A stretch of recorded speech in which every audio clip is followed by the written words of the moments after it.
के देखा दी खाके तो देखो नरजिले आदि साचो में हो अच्छा लाल लाल बउए कह फार के देखा दी खाके तो देखो नरजिले आदि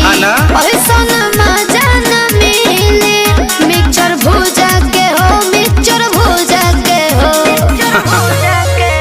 गोरी के तन्हा तुले मुझे चूजा के हो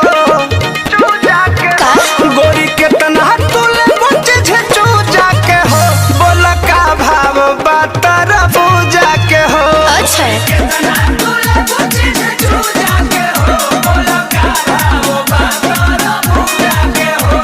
बता दे हम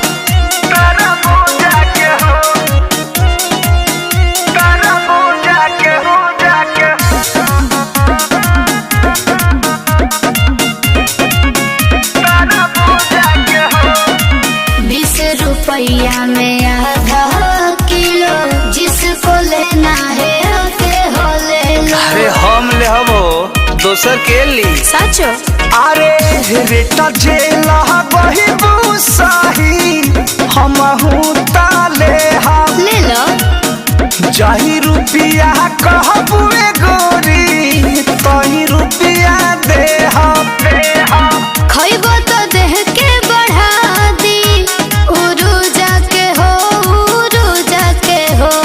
अच्छा जी हाँ जी गोरी कितना तुला मुझे चूजा के हो इको कहते रहो गोरी कितना तुला मुझे चूजा के हो बोल का भाव बात पूजा के हो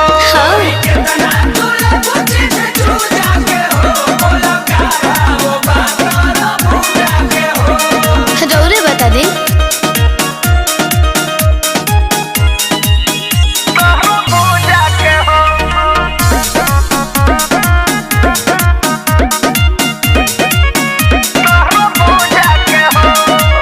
चीज ताजा ताजा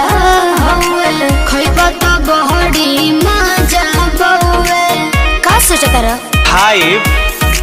ए हो कहो डोके तानी देखे दाना अरे ताजा बाकी बासी भरोसा करो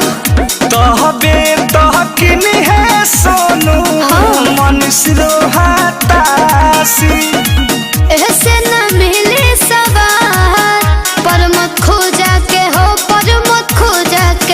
हाय हाय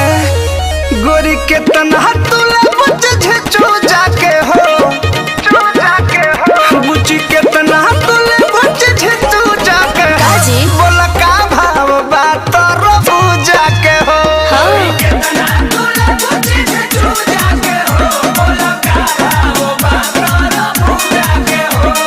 40 में 1 किलो